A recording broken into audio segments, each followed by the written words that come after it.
నమస్కారం. సత్య టీవీ వార్తలకు స్వాగతం. మాన్యవీరుడు స్వాతంత్ర సమరయోధుడు అల్లూరి సీతారామరాజు 102వ వర్ధంతి వేడుకలు గుడివాడలో ఘనంగా జరిగాయి. ప్రజావేదిక కార్యాలయంలో ఎమ్మెల్యే వెనిగండ్ల రాము నేతృత్వంలో కూటమి నాయకులు అల్లూరి చిత్రపటానికి ఘన నివాళులర్పించారు. బ్రిటిష్ పాలకుల గుండెల్లో నిద్రపోయిన తెలుగు తేజం అల్లూరి అని, ఆయన ఆశయ సాధన కోసం ప్రతి ఒక్కరూ కృషి చేయాలని ఎమ్మెల్యే పిలుపునిచ్చారు. గుడివాడ నియోజకవర్గ కేంద్రంలోని ప్రజావేదిక కార్యాలయంలో అల్లూరి సీతారామరాజు వర్ధంతి కార్యక్రమం ఉద్వేగభరితంగా సాగింది.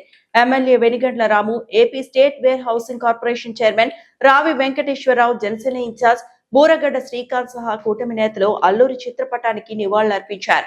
ఈ సందర్భంగా కార్యాలయం జోహార్ అల్లూరి నినాదాలతో మారుమ్రోగిపోయింది. ఈ సందర్భంగా ఎమ్మెల్యే రాము మాట్లాడుతూ, బ్రిటిష్ వారి అరాచకాలను ఎదిరించి గిరిజనుల హక్కుల కోసం అలుపెరగని పోరాటం చేసిన మహనీయుడు అల్లూరి అని కొనియాడారు. కేవలం 27 చిన్న వయసులోనే దేశం కోసం ప్రాణత్యాగం చేసిన ఆయన స్ఫూర్తి నేటి యువతకు ఎంతో అవసరమని పేర్కొన్నారు.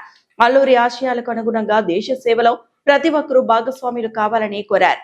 ఈ కార్యక్రమంలో టీడీపీ, జనసేన, బీజేపీ నాయకులు, కార్యకర్తలు భారీ సంఖ్యలో పాల్గొని మాన్యం వీరుడికి ఘనంగా నీరాజనాలు అర్పించారు.